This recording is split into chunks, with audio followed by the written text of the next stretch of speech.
வந்திருக்க பத்திரிகை, தொலைக்காட்சி, இணையதள நண்பர்கள், கேமராமேன், ஃபோட்டோகிராஃபர்ஸ் எல்லாருக்கும் வணக்கம். இங்கே உட்காந்துருக்க தாய் கிழவி டீம் எல்லாருக்கும் வணக்கம். மற்ற ஃபங்க்ஷன்லலாம் வந்து நம்ம அடுத்து பேச போகிறோம் போது நம்ம என்ன பேசணும், இது பேசணும், நேரம் வேற குறைவாக இருக்கே, இது ஓடிட்டுருக்கோம். இந்த ஃபங்க்ஷனில் மட்டும் ஆரம்பத்துலேருந்தே எனக்கு முன்னாடி ராதிகா மேம் பேசுகிறதுனால அவங்க என்ன பேச போகிறாங்களோ, அதில் என்னெல்லாம் இருக்குமோ, இதில் என்னெல்லாம் வருமோ, ஹெட்லைன்ஸான்ற ஒரு பதட்டத்திலே பார்த்துட்டு, அதனால நான் என்ன பேசணுங்கிறதே யோசிக்கவே நான் மறந்துட்டேன். தாய்க்கிழவி வெற்றி கொண்டாட்டம்.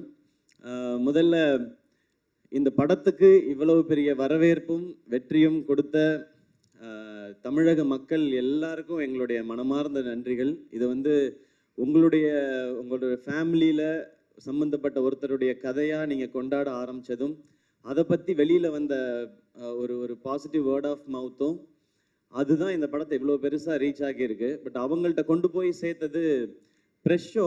நாங்கள் ரொம்ப ரொம்ப பிலீவ் பண்ணது இந்த படத்தை எப்படி கொண்டு போய் சேர்க்குறதுன்னும் போது, ப்ரெஸ்ஸுக்கு ஷோ போடுவோம், மீதி அவங்க பார்த்துப்பாங்க கலை அப்படின்னு நான் சொன்னேன். அதனால தான் ப்ரெஷ் ஷோ வந்து ஃபேமிலி ஷோவாக ஏற்பாடு பண்ணோம். அங்கே நான் வந்து சிவா சொன்ன மாதிரி ஃபீட்பேக் பார்க்க போனது, இங்கே இவங்க என்ஜாய் பண்ணிட்டாங்கன்னா இதுதான் தமிழ்நாடு ஃபுல்லாக நடக்க போகுது அப்படின்றது தான் அன்னைக்கு நான் பார்க்கறதுக்காக நான் துடிச்சிட்டே இருந்தது. அன்னைக்கு நீங்கள்லாம் கொடுத்த வரவேற்பும், நீங்கள் அதுக்கப்புறம் இதை பற்றி எழுதின விதமும், அது வந்து மக்கள்கிட்ட கொண்டு போய் சேர்த்துச்சு. மக்கள் இப்போ அந்த படத்தை எடுத்துக்கிட்டாங்க. இங்கே நாங்கள் படத்தோட வெற்றியை நாங்கள் கொண்டாடிட்டு இருக்கோம். ஸோ பத்திரிகை, தொலைக்காட்சி, இணையதள நண்பர்கள் எல்லாருக்கும் எங்களுடைய மனமார்ந்த நன்றிகள் நீங்கள் கொடுத்த இந்த சப்போர்ட்டுக்கு. இந்த படம் வந்து ஆரம்பிக்கும் போது சிவகுமார் கதை சொல்லும் பொழுது நான் நல்லா சிரித்தேன், என்ஜாய் பண்ணேன். ஆனால் இந்த படத்தில் வந்து எனக்கு டக்குன்னு மனசில் ஒட்டின இடம் வந்து, ராதிகா மேம்கிட்ட கேட்பாங்க பசங்க எல்லாமே, வாரம் பாலசரவணன் கேட்பார், வாரம் ஞாயிற்றுக்கிழமை மதுரைக்கு போனியே, எங்கே தான் அத்தா போனேன் அப்படின் போது எனக்கு ஒரு கியூரியாசிட்டி, என்ன பண்ணியிருப்பாங்க அங்கே போய் ஏதாவது பணம் சம்பாரிச்சிருப்பாங்களா, ஏதாவது வேலை ஏதாவது பார்த்துருப்பாங்களா, தொழில் இல்லை அங்கே ஏதாவது காசு கிடச்சிருக்குமா, என்னென்னமோ யோசிச்சு பார்த்தேன். அவர் ஓப்பன் பண்ண விதம் வந்து, அவங்க அழகாக பொறிக்கடலை சாப்பிட்டுட்டு ஜாலியாக வராங்கன்னாரு. அந்த இடத்துல இருந்து எனக்கு மைண்ட் ஒரு மாதிரி ஆயிடுச்சு. ஏன்னா எல்லாரும் ஓடிக்கிட்டே தான் இருக்கோம், நமக்குன்னு நம்ம வாழ்க்கையில் 5 நிமிஷமாவது ஸ்பெண்ட் பண்ணுறோமான்றத அந்த இடத்துல ஆரம்பிச்சாரு சிவா. அது எனக்கு அப்படியே, எனக்கு இப்போ சொல்லும்போது எனக்கு சிலிர்க்குது. அங்கே ஆரம்பித்து அந்த கதை வந்து போயிட்டே இருந்துச்சு. அந்த இடத்துல முடிவு பண்ணிட்டேன், இது பயங்கரமான தாட்டுன்னு. ஏன்னா முதல்ல நம்ம சந்தோஷமாக வச்சுக்கிறது தான் முதல் இதுன்னு நினைக்கிறேன். இந்த வாழ்க்கையில் நம்ம என்னைக்காவது எவ்வளவு நாள் வாழ்க்கையில் நம்ம சந்தோஷமாக இருந்திருப்போம், இல்லை எத்தனை முறை நம்ம நிம்மதியாக ஃபீல் பண்ணியிருப்போம், அப்பாடா ஓகே. ஏன்னா பிரச்சனை இருந்துக்கிட்டே தான் இருக்க போகுது, அதுக்கு நடுவில் நம்மளை சந்தோஷப்படுத்திக்கிறதுன்னு ஒன்று இருக்குல்ல. அதை இந்த படத்தில் சிவா சொல்லும் போதுலேருந்து எனக்கு இந்த படத்தோட பெர்ஸ்பெக்டிவே மாறிடுச்சு. அப்படியே கடைசியாக பேசின வரைக்கும் அப்போ முடிவு பண்ணது தான் இந்த படத்தை பண்ணியே ஆகணும் அப்படிங்கிறது. அண்ட் அந்த சீன் சொன்னோடனே, சிவா நீ பயங்கரமான ஆலியா, கதை சொல்லும்போது ரொம்ப சாஃப்டாக அப்படி தான் இருக்கும், கதை சொல்லும்போது ரொம்ப ரொம்ப ரொம்ப தூரத்தில் இருந்தாலும் இந்த கதை கேட்கவே கேட்காது, பக்கத்தில் போய் தான் கேட்கணும். அன்னைக்கு ஆரம்பிச்சது, அன்னையிலேருந்து நான் வந்து இந்த படம் ஜெயிச்சிரும், ஓடிரும், லாபம் வந்துடும், அந்த ஆங்கிள்குள்ளே நான் இல்லவே இல்லை. ஒரு சூப்பர் படம் நம்ம பண்ண போகிறோம், ஒரு சூப்பர் படம் பண்ண போகிறோம், ஒரு செம படம் பண்ண போகிறோம் அப்படின்றது மட்டும்தான் தோணிக்கிட்டே இருந்துச்சு. கலை வந்து இந்த படத்துடைய நம்பர்ஸ்லாம் பேசினார். நான் ஆடியோ லான்ச்சில் சொல்லிட்டேன், இது வந்து எங்களுக்கு ஆல்ரெடி லாபம்னு. நான் அன்னையிலேருந்து இதோட நம்பர்ஸை பற்றி நான் பேசுகிறத விட்டுட்டேன். நான் என்னெல்லாம் ரசித்தேனோ அது எல்லாத்தையும் ஆடியன்ஸ் அதே இடத்துல கை தட்டும் போதும், அதே இடத்துல விசில் அடிக்கும் போதும், அதே இடத்துல அவங்க கண் கலங்கும் போதும் எனக்கு ரொம்ப ரொம்ப சந்தோஷமாகவும் திருப்தியாகவும் இருந்தது சிவா. அந்த டைம்லலாம் நான் யோசிச்சது என்னென்னா, நம்ம ஒரு பயங்கரமான தயாரிப்பாளர், நம்ம ஒரு பயங்கரமான நடிகர்லாம் இல்லவே இல்லை, நம்ம ஒரு நல்ல ரசிகன் அப்படின்றது எனக்கு தோணுச்சு. ஏன்னா இந்த சினிமாவும் படங்கள் பண்ணிக்கிட்டே இருக்கும்போது விமர்சனங்கள்லாம் சில இது வந்துகிட்டே இருக்கும்போது நம்மளை அது குழப்பி விட்டுரும். எனக்கு அது நடந்திருக்காது. அப்போ குழப்பும் போது நம்மளுக்குள்ளே இருக்க ஏன்னா எனக்குள்ளே இருந்த ரசிகன் தான் என்னை இந்த சினிமா கூட்டிகிட்டு வந்திருக்கான், வேற யார் கூட்டிகிட்டு வருவான், அந்த ரசிகன் தான் கூட. அவன் கரெக்டாக இருக்கானா, அவன் அலைவாக இருக்கானான்றதுல எனக்கு ஒரு குழப்பம் இருந்துகிட்டே இருந்துச்சு. அந்த குழப்பத்தை மொத்தமாக தீர்த்தது இந்த தாய் கிழவியும் சிவகுமார் முருகேசனும் தான். எப்போவுமே நல்ல ரசிகனாக இருக்கணும்னு நினைக்கிறேன். அது இந்த படம் ஆரம்பத்துலேருந்து எனக்கு கிடச்சிட்ருக்கு. இந்த கதையை நிஜமாக்கிய அதுக்கப்புறம் சுதன் வந்தார், பேஷன் ஸ்டுடியோஸ். அவர் வந்து ஒரு 4850 படம் ப்ரொடியூஸ் பண்ணிட்டு இருக்காரு. அதில் ஒரு படமாக இந்த படம் இருக்குது. அவருக்கு ஞாபகம் இருக்குமான்னு தெரியல. இந்த ஃபங்க்ஷன் அடிக்கடி வைக்கிறது காரணமே சுதன், நீங்கள் தான் இந்த படத்தோட ப்ரொடியூசர், இந்த படத்தில் நீங்களும் இருக்கீங்க, வாங்க ஃபங்க்ஷனுக்கு வந்துட்டு போங்கன்னா சிவா வந்துட்டு போகிறேன் அப்படின்னு சொல்லி வந்துட்டு போவார்.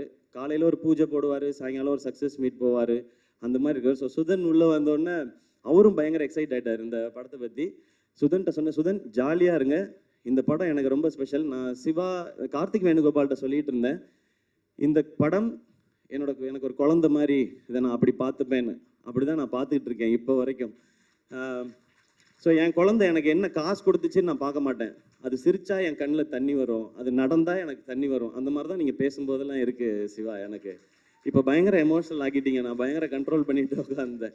ஸோ சுதன் உள்ள வந்து அவரும் எக்ஸைட்டடாக நான் இதை பார்த்துக்குறோம் அப்படின்னு சொன்னோம். அப்புறம் இந்த டீம் வந்தாங்க, அவங்க எல்லாரும் ஆல்ரெடி செட் ஆகிருக்கு. ஸோ எல்லாருக்கும் ரொம்ப ரொம்ப நன்றி. உங்களுடைய உழைப்பு ரொம்ப ரொம்ப அபரிமிதமானது. இல்லைன்னா நினச்ச இந்த பட்ஜெட்டில் இந்த சைஸில் இந்த படத்தை பண்ணியிருக்க முடியாது. ஹேட்ஸ் ஆஃப் உங்கள் எல்லாருக்குமே, பயங்கரமாக பண்ணிட்டீங்க, டீமில் இருக்க டெக்னீஷியன்ஸ் எல்லாமே. அண்ட் ஆர்டிஸ்ட் யாரெல்லாம் சிவா கொண்டு வரும்போது ரொம்ப குட்டியாக கொண்டு வந்தார் இந்த பட்ஜெட்டு எல்லாமே. ஏன்னா அவருக்கு அதுக்கு முன்னாடி இருந்த அனுபவங்களாக இருக்கலாம், இல்லை இந்த மாதிரி இருந்தால் தான் பண்ணுவாங்கன்னு சொல்லி. இன்னும் அதை அப்படி பண்ணக்கூடாது சிவா.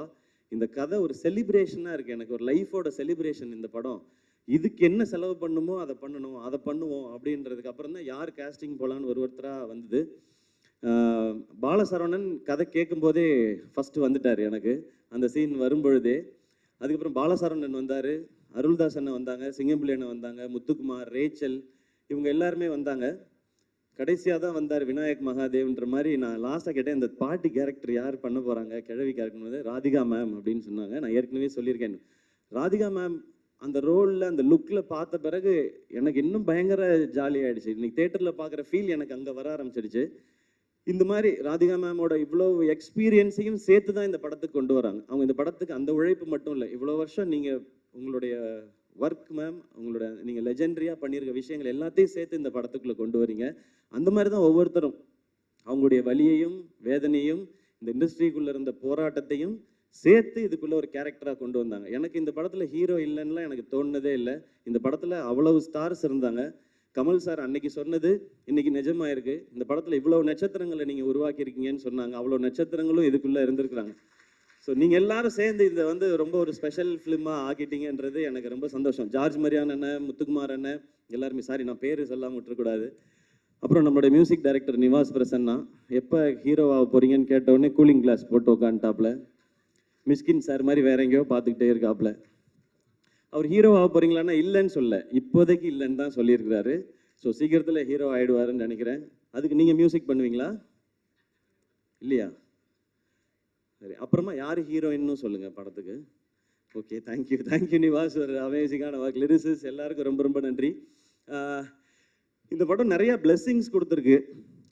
நான் அதை தான் இங்கே ஷேர் பண்ணணும்னு நினைக்கிறேன். ஏன்னா நிறைய வீடியோஸ் பார்க்குறேன், நிறைய மெசேஜஸ் பார்க்குறேன். நீங்கள் வந்து எங்களுக்குள்ள ஒரு பெரிய ஒரு எம்பவர் பண்ணியிருக்கீங்கன்னு சொல்கிறாங்க. ஸோ பெரிய ரெஸ்பான்சிபிலிட்டியாக பார்க்குறேன். உங்கள் எல்லாருக்கும் ரொம்ப ரொம்ப நன்றி. அதை தான் இந்த டீம் அச்சீவ் பண்ணியிருக்கோன்னு நினைக்கிறேன். இதில் ரொம்ப ரொம்ப முக்கியமாக நான் 2 பாயிண்ட் மட்டும் சொல்லணும்னு நினைக்கிறேன். இந்த படம் என் வாழ்க்கையில் நிறையா பேரை இதை ஞாபகப்படுத்தினதுக்காக பண்ணப்பட்ட படம் தான். ஃபஸ்ட்டு என் அம்மா, 17 வயசில் எல்லாருக்கும் ஏற்கனவே சொன்னதான் இன்னொரு முறை சொல்லணும்னு நினைக்கிறேன். அப்பா இறந்த பிறகு அவங்களுக்கு தெரிஞ்ச வகையில் அந்த குடும்பத்துக்குள்ளே இருக்க காசெல்லாம் பத்திரப்படுத்தி சேர்த்து வச்சு படிக்க வச்சு என்னையும் அக்காவையும் படிக்க வச்சு கல்யாணம் பண்ணி வச்சு பண்ணாங்க. அவங்க எனக்கு இந்த பவுனுத்தாய் தெரிஞ்சாங்க, அம்மா தெரிஞ்சாங்க இதில். அதுக்கப்புறம் அக்கா 2 குழந்தை பெற்ற பிறகு வந்து இங்கே எம்எம்சியில் எம்டி படித்து கோல்டு மெடலிஸ்ட் ஆகி பேஷனை எப்போ வேணாலும் தொடரலாம்னு நினச்சேன். எங்கள் அக்கா எனக்கு ஒரு பவுனுத்தாயாக தெரிஞ்சாங்க இதில். அவங்களுக்காக பண்ணணும்னு நினச்சேன். மிக மிக முக்கியமானது அந்த கடைசி டயலாக் மேம் பேசுகிறது. படைக்க காக்க அழிக்கன்னு ஆம்பளைங்களை மட்டும் கும்பிட சொன்னவன் படிப்புக்கும் பணத்துக்கும் பொம்பளையை தாண்டி காட்டி கும்பிட சொல்லியிருக்கான் அப்படின்னு சொன்னாங்க இல்லையா? அந்த டைலாகை நான் முன்னாடியே உணர்ந்துட்டேன்னு நினைக்கிறேன். எனக்கு கல்யாணம் ஆன நாள்லேருந்து என் வீட்டோட வரவு செலவு எல்லாத்தையும் பார்க்குறது ஆர்த்தி தான். எனக்கு தெரியாது என் அக்கௌண்ட்டில் என்ன பணம் இருக்குது தெரியாது. ஊருக்கு போகணும் ஏதாவதுன்னா, ஆர்த்தி ஊருக்கு போகிறதா இருக்கேன், டிக்கெட் மட்டும் காசு கொடுத்துட்றியா அப்படின்னு கேட்பேன். இப்போயும் அதை நான் ரொம்ப பெருமையாக சந்தோஷமாக வாங்கிக்கிறேன். அவங்க தான் பார்த்துக்கிறாங்க. அவங்க பார்க்கலன்னா என்னால் ப்ரொடக்ஷன்லாம் பண்ணியிருக்க முடியாது.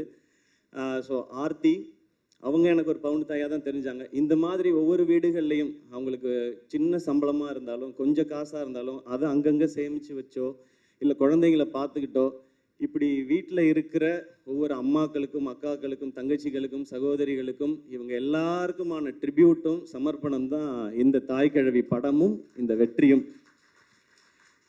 இதை இந்த படத்தின் மூலமா செய்ய முடிஞ்சது எனக்கு சந்தோஷம். இது என் வாழ்க்கையில் இருக்கவங்களுக்கும் சேர்த்துன்றது இன்னும் கொஞ்சம் பெருமையாகவும் சந்தோஷமாகவும் இருக்கு.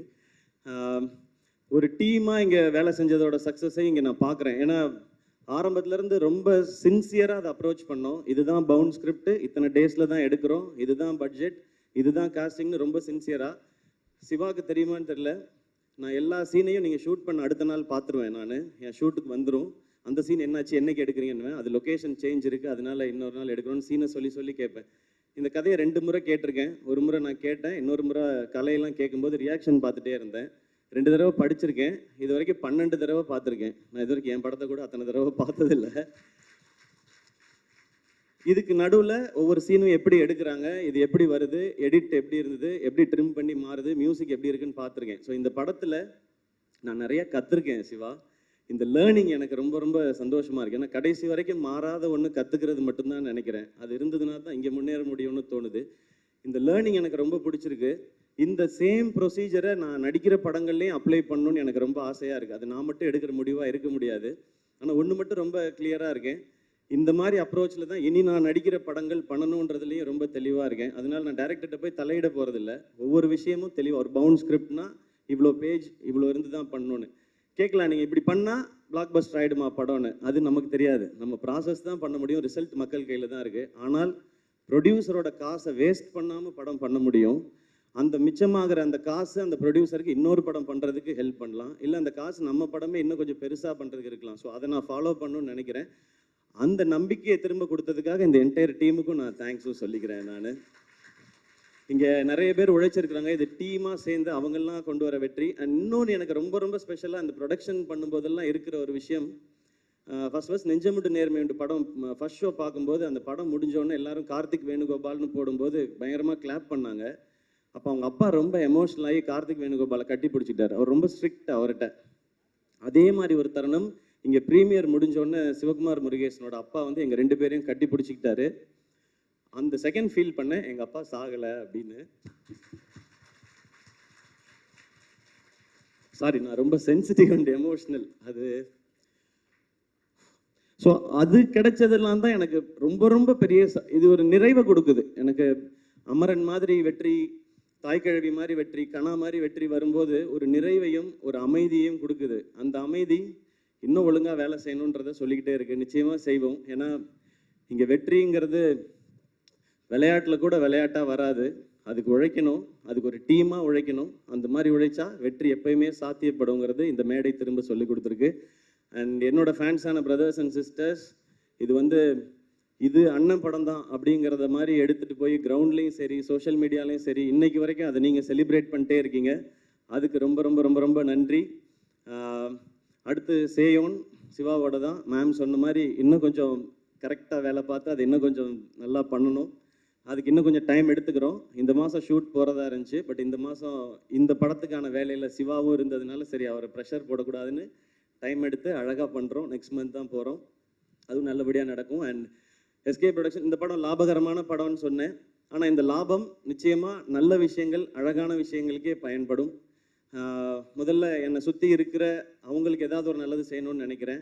அப்புறம் இன்னும் தேவைப்படுற சிலருக்கு சில நல்லதுகளை செய்யணும்னு நினைக்கிறேன். அது எப்பவும் அது அப்பா பேரில் இருக்கிற அந்த ட்ரஸ்டின் மூலமாக எதுவும் நடந்துகிட்டே இருக்கும். இன்னொரு பகுதியை எடுத்து எஸ்கே ப்ரொடக்ஷனில் நான் சொன்னேன் இல்லையா, இந்த ஸ்டேஜை இன்னும் கொஞ்சம் பெருசு பண்ணி டேலண்ட்ஸ்க்கான ஆப்பர்ச்சுனிட்டியாக இருக்கணும்னு சொல்லி. ஸோ அது நெக்ஸ்ட்டு இன்னொரு புது டேலண்ட், ஒரு புது இயக்குனரை நாங்கள் அறிமுகப்படுத்தணும்னு நினைக்கிறோம். இந்த படம் அந்த நம்பிக்கையும் கொடுத்துருக்கு. அவரை மட்டும் இந்த ஸ்டேஜில் நான் இன்ட்ரடியூஸ் பண்ணிக்கிறேன். எஸ்கே ப்ரொடக்ஷன்ஸோட 10வது திரைப்படம், அதை இயக்க போகிற புதுமுக இயக்குனர். ஒரு பெரிய கைத்தட்டல் கொடுத்துடலாம். ஸோ எஸ்கே ப்ரொடக்ஷன்ஸ் உடைய 10வது படத்தின் டைரக்டர் அம்மாமுத்து சூர்யா. அவர் தான் நெக்ஸ்ட் எஸ்கே ப்ரொடக்ஷனில் லான்ச் ஆகிற டைரக்டர். இவர் தான். இருந்தாலும் ஃபோட்டோவில் கொஞ்சம் சிரிச்சிருக்கலாம். ஆமாம், இல்லை இந்த படம் ஃபேமிலி லேடிஸ் அவங்களுக்காக ரொம்ப ஸ்பெஷலாக பண்ணோம். அடுத்த படம் ஒரு யூத்துக்கான அவங்கள பற்றின ஒரு படமாக இருக்கும், ஒரு யூத்ஃபுல் என்டர்டெய்னராக இருக்கும். ஒரு ஃபைனல் ஸ்கிரிப்ட் இப்போ அவர் எழுதிட்டு இருக்காரு. அது முடிச்சதுக்கப்புறம் காஸ்ட் யார் பண்ண போகிறா என்னன்றதை ஒன்று ஒன்றா அனௌன்ஸ் பண்ணுவோம். எனக்கு இந்த ஸ்டேஜில் சொல்லணும்னு தோணுச்சு, ஏன்னா இது ரொம்ப பாசிட்டிவாக இருக்குது.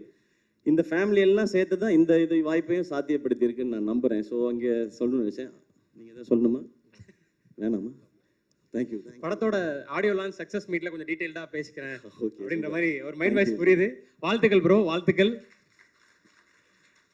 தேங்க்யூ. நான் யாரையாவது அண்ட் இந்த படத்தை எங்களோட சேர்ந்து பிஸ்னஸ் பார்ட்னர்ஸாக இருந்த ஹாட் ஸ்டார், விஜய் டிவி, அவங்க ஆரம்பத்துலேருந்து இந்த படத்தை ஓன் பண்ணாங்க. அண்ட் அதே மாதிரி ஏஜிஎஸ், முக்கியமாக அர்ச்சனா, அவங்களுக்கு எங்களுடைய நன்றி. விதுர்ஸ், அஹிம்சா அண்ட் மற்ற டெரிட்டரி டிஸ்ட்ரிபியூட் பண்ணவங்க, அண்ட் சாரிகாமா, அவங்களோட நம்மளோட அசோசியேஷன் எல்லாமே பயங்கரமாக இருக்குது. ஒரு அமரன், இப்போ தாய் கிழவி அப்படின்னு சொல்லி அது தொடரும் அப்படின்னு நான் நம்புகிறேன். ஸோ யாரையாவது ஆர்டிஸ்ட் யாரையாவது மிஸ் பண்ணியிருந்தால் மன்னிச்சுங்க. அண்ட் முக்கியமாக assistant directors and camera department, படத்தில் பின்னாடி ஒர்க் பண்ண அத்தனை பேருக்கும் அந்த நான் டீமாக நீங்கள் எல்லாரும் சேர்ந்து ஒன்று பண்ணியிருக்கேன்னு சொன்னேன்ல, அது உங்கள் எல்லாருக்கும் சேர்த்து தான். Thank you once again. அண்ட் என்னோட எஸ்கே ப்ரொடக்ஷன்ஸோட டீம், கலை ப்ரோ, நான் எல்லாத்தையும் சொல்கிறது தான். அவர் சீன் பேப்பர், ஸ்கிரிப்ட் புக் இல்லாமல் டைரக்டரோட டிஸ்கஷன்ஸே வச்சுக்க மாட்டார். ரேண்டமாக ஏன் இன்னைக்கு 150 பேர் போட்டிருக்கீங்க, 50 பேரை கட் பண்ணுங்க அப்படி சொல்கிற ஆள் இல்லை. இது என்ன சீன், எங்கே நடக்குது, அதை ஃபுல்லாக படித்து இது என்ன டியூரேஷன் வரும்ன்றது வரைக்கும் அவர் பிளான் பண்ணி தான் பண்ணுவார். ஸோ நம்ம நினைக்கிற விஷன் அச்சீவ் பண்ணுறதுக்கு அந்த மாதிரி ஆட்களோட பயணிச்சா தான் முடியும். ஸோ கலை, அதுக்கப்புறம் ராகுல் தான் டிசைன்ஸ் எல்லாம் அவரை தான் போட்டு விரட்டிக்கிட்டே இருப்போம். ராகுல், கார்த்தி, திவாகர், உங்கள் எல்லாருக்கும் ரொம்ப ரொம்ப நன்றி. நான் ரொம்ப ஆசையாக பண்ண படம் இது. அதில் ஒரு சின்ன ஒரு டென்ட் கூட விடாமல் இந்த செகண்ட் வரைக்கும் பார்த்துக்கிட்டது இந்த 4 பேரும். உங்களுக்கு ரொம்ப பெரிய நன்றி. அண்ட் என்டையர் டீமுக்கும் மீண்டும் ஒரு முறை நன்றி, வாழ்த்துக்கள். இது ஒரு செலிப்ரேஷன். இன்னொரு செலிப்ரேஷன் ஒன்று இருக்குது, இன்னும் பெருசாக. அதுவும் நான் உங்களுக்கு சொல்கிறேன். அப்பயும் நீங்கள் இதே மாதிரி வரணும். ஏன்னா அருள்தாஸ் அண்ணன், முத்துக்குமார் அண்ணன், சிங்கம்பிள்ளை அண்ணன், பாலா, ஜார்ஜ் மரியான், ரேச்சல் எல்லாமே பயங்கர பிஸியான ஆர்டிஸ்ட்டு. இன்றைக்கி ஏதோ 2 ஷூட்டை கேன்சல் பண்ணிட்டு தான் வந்திருப்பாங்க. அதுக்கும் நீங்கள் கண்டிப்பாக இதே மாதிரி வரணும், ஏன்னா நான் ஃபேமிலியாக பார்க்குறேன் அப்படின்றதுனால. ஸோ மீண்டும் நன்றி. முத்துக்குமார் உங்களுக்கு தானே முனிஷ்காந்த் அண்ணா? ஓகேடா, வா எல்லாம் வந்துடுற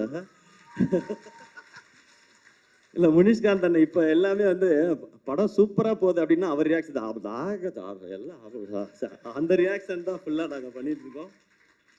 அண்ட் ரொம்ப எமோஷனலான ஸ்டேஜ். அதனால எங்கே ஆரம்பிச்சு எங்கே முடித்தேன், யாரை பற்றி பேசியிருக்கேன், யாரை தெரில. நான் இன்னொரு வாட்டி வீடியோ பார்த்தா தான் தெரியும். அண்ட் பத்திரிகையில் இருக்கிற நிறைய பேர் நண்பர்கள் வந்து இந்த மாதிரி ஒரு படம் நான் பண்ணதில் வந்து அவ்வளவு மகிழ்ச்சி அவங்களுக்கு. எப்பவும் படம் நல்லா இருந்துச்சுன்னா ஒரு 4 வரியில் மெசேஜ் வரும்.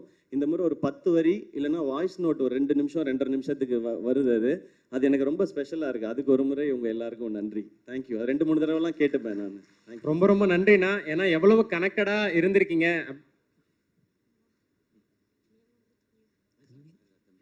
ஆமாம், என்னைய மறந்துட்டீங்க அப்படின்றான். சாரிடா தம்பி. பவுனுத்தாய் வசூலுக்கு வந்துட்டான்னு ஃபர்ஸ்ட் டைம் பவுனுத்தாய் இவ்வளோ வசூல் பண்ண போகிறான்னு அனௌன்ஸ் பண்ணது இவர் தான். சூப்பர் தம்பி, சூப்பராக பண்ணுங்க. என்ன படிக்கிறீங்க? என்னென்ன தம்பி, நீ என்ன பழைய வேலைக்கு அமுச்சு விட்ட மாதிரி இருக்குடா எனக்கு. சூப்பர் சிங்கர் ஞாபகம்லாம் வருது எனக்கு. 5th படிக்கிறியா? படிக்கணும். ஓகே, அப்பப்போ தான் நடிக்கணும். பெருசாக ஃபுல்லாக நடிச்சுக்கலாம். ஓகே சொல்லிட்டாரு, ஃபாலோ பண்ணிக்கணும். ஓகே, வாழ்த்துக்கள். தேங்க்யூ. கை கொடு. குட் பாய். சாரிண்ணே. அந்த அது என்ன எப்பா, அந்த சந்தில் இடுக்கில் இருக்க யாராவது இருந்தா வந்துருங்க. அப்புறம் கபாலி மரியாதை செய்யலைன்னு யாரும் கோச்சிக்காதீங்க. அந்த மாதிரி ஆயிடுச்சு. இப்போ யாரையாவது மிஸ் பண்ணியிருந்தா வெரி சாரி. அதானே ஏற்கனவே சொன்ன மாதிரி உங்களுக்கு இந்த படம் எவ்வளோ கனெக்டடாக இருந்திருக்கு, ஸ்கிரிப்ட்ல இருந்து இப்போ படத்தோட ரெஸ்பான்ஸ் வரைக்கும்ன்றது புரிஞ்சுக்க முடிஞ்சது. ஸோ நீங்கள் பர்சனலாக எவ்வளோ கனெக்டாக இருந்திருக்கீங்க இந்த கதை மேலே, வரக்கூடிய மக்களோட ரெஸ்பான்ஸ் மேலே அப்படின்றது புரிஞ்சுக்க முடிஞ்சது.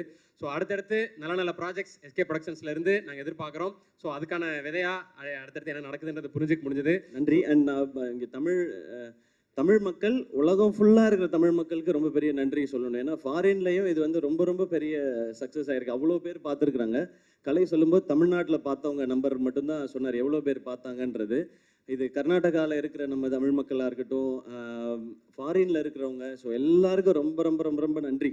இப்போ நிறைய பேர் சொல்கிறது இந்த மாதிரி படங்கள் தைரியமாக பண்ணலாம், இந்த மாதிரி படம் பண்ணால் கண்டிப்பாக ஜெயிக்கும், வசூல் பண்ணும் அப்படின்ற ஒரு நம்பிக்கை மீண்டும் ஒரு முறை இந்த படம் விதைச்சிருக்குன்னாங்க. இது மறுபடியும் சொல்கிறேன், இது எஸ்கே ப்ரொடக்ஷன்ஸ்க்கோ தாய் கிழவி டீமோட சக்ஸஸ் இல்லை, இது தமிழ் சினிமாவோட சக்ஸஸ், தமிழ் சினிமா ரசிகர்களோட சக்ஸஸ். அப்படிதான் நான் பார்க்குறேன். கீப் இன்ஸ்பைரிங், கீப் என்டர்டெய்னிங்னா. ஸோ எல்லாரும் சேர்ந்து ஒரு குரூப் ஃபோட்டோ எடுத்துக்க போகிறோம். எல்லாரும் எடுக்கலாம். வந்திருக்க பத்திரிகை நண்பர்கள், நம்ம டீம் எல்லாருமே சாப்பிட்டு போகணும்.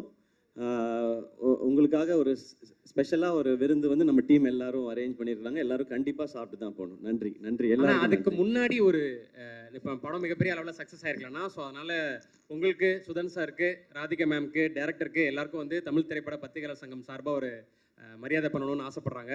ஸோ தலைவர் கவிதா மேம் மற்றும் பொறுப்பாளர்கள் அவர்களை மேடை கலைக்கிறோம். ப்ளீஸ் மேம் வாங்க.